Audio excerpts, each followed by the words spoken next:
بسم اللہ الرحمن الرحیم۔ حضرت نوح علیہ السلام۔ اہل زمین پر شیطان کا راج ہے۔ اللہ تعالیٰ سے مانگی ہوئی مہلت سے فائدہ اٹھاتے ہوئے ابلیس نے پوری قوم کو کفر و شرک میں مبتلا کر دیا ہے۔ گھر بت کدے بن چکے ہیں اور 5 بتوں کو اپنا معبود تصور کر لیا گیا ہے۔ انہی 5 بتوں کو انہوں نے مشکل کشا اور حاجت روا ٹھہرا رکھا ہے۔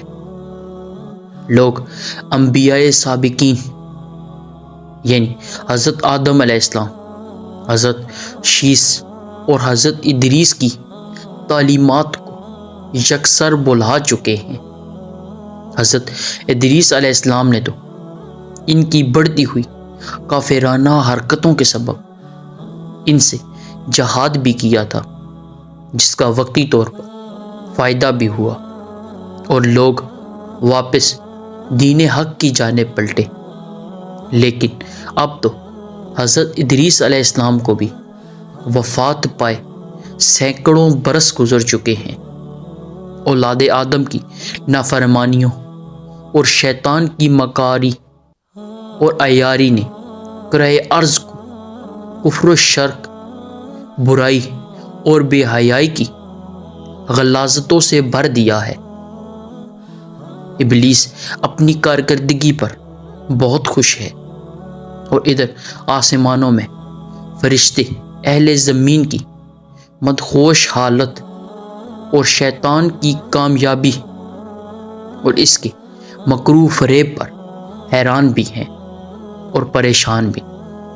ان کی نگاہیں بار بار بیت المعمور کی جانب اٹھتی ہیں اور وہ منتظر ہیں کہ اللہ کب ان کی تباہی و بربادی کا حکم نازل فرمائیں گے۔ لیکن اللہ کے فیصلے تو بڑی حکمت کے ہوتے ہیں۔ اللہ تعالیٰ کا دستور ہے کہ جب اس کی نافرمانیاں اپنی انتہا کو پہنچ جاتی ہیں تو وہ نبی مبعوث فرماتا ہے۔ اگر قوم نبی کی باتوں کو بھی نہ مانے تو قہر الہی نازل ہوتا ہے۔ اللہ تعالیٰ نے اس قوم ہی میں ایک نیک شخص حضرت نوح کو نبوت کے جلیل القدر منصب پر فائز فرمایا۔ اللہ کریم ارشاد فرماتا ہے، ہم نے نوح کو ان کی قوم کی طرف نبی بنا کے بھیجا۔ انہوں نے ان سے کہا، میں تم کو کھول کھول کر ڈر سنانے اور یہ پیغام پہنچانے آیا ہوں کہ اللہ کے سوا کسی کی عبادت نہ کرو۔ اگر تم اسی طرح کفر و شرک میں مبتلا رہے تو مجھے ڈر ہے کہ تم کسی سخت عذاب الہی میں مبتلا نہ ہو جاؤ۔ لیکن قوم نے ان کی ہدایت کو حقارت سے ٹھکرا دیا۔ حضرت عبداللہ بن عباس روایت کرتے ہیں کہ اللہ تعالیٰ نے حضرت نوح کو 40 برس کی عمر میں نبوت عطا فرمائی۔ طوفان سے پہلے آپ مسلسل 950 برس تک اپنی قوم کو وعظ و تبلیغ کرتے رہے۔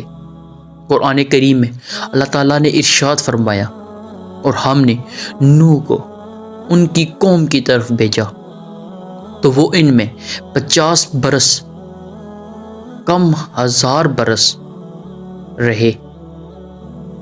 یوں قرآنی تاریخ کے مطابق ان کی عمر 950 برس سے متجاوز ہوئی۔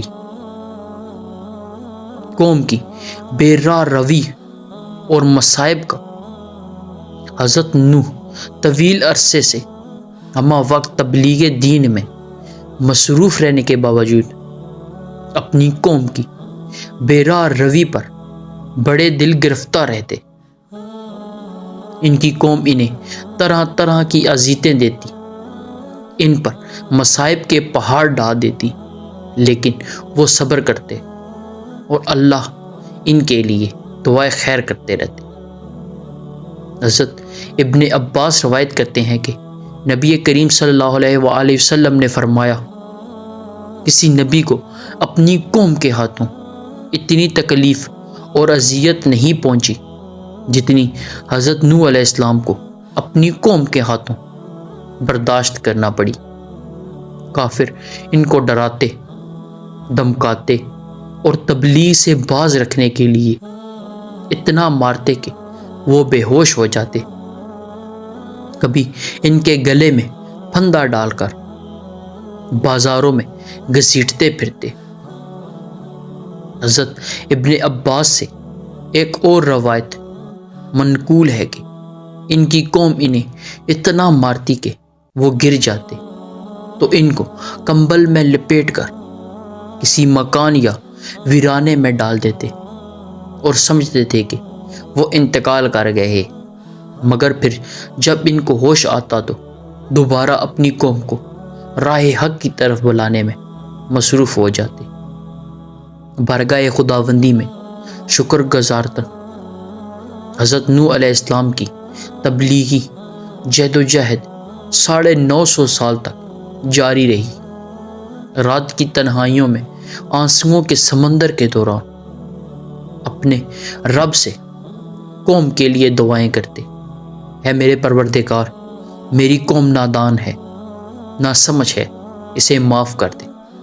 نیز اسی دوران اپنی قوم کو ہر ممکن طریقے سے سمجھاتے رہے، کبھی عذاب الہی سے ڈراتے تو کبھی دوزخ کی سختیوں اور جنت کی نعمتوں کا ذکر فرماتے، لیکن ان کی قوم ان کا تمسخر اڑاتی، ان کا مذاق کرتی اور ان کو تنگ کرتی۔ اس طویل جدوجہد کے نتیجے میں صرف 80 لوگ ایمان لائے۔ حضرت نوح قوم کی بدحالی پر بہت غمگین رہتے، لیکن امید کا دامن نہ چھوڑتے، مگر کب تک؟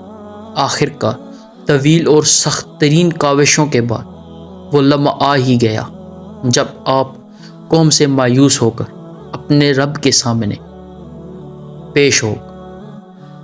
اللہ تعالیٰ کا قرآن پاک میں ارشاد ہے، اللہ سے غرض کی کہ ہے پروردگار، میں اپنی قوم کو دن رات بلاتا رہا لیکن وہ میرے بلانے سے زیادہ بھاگتے رہے۔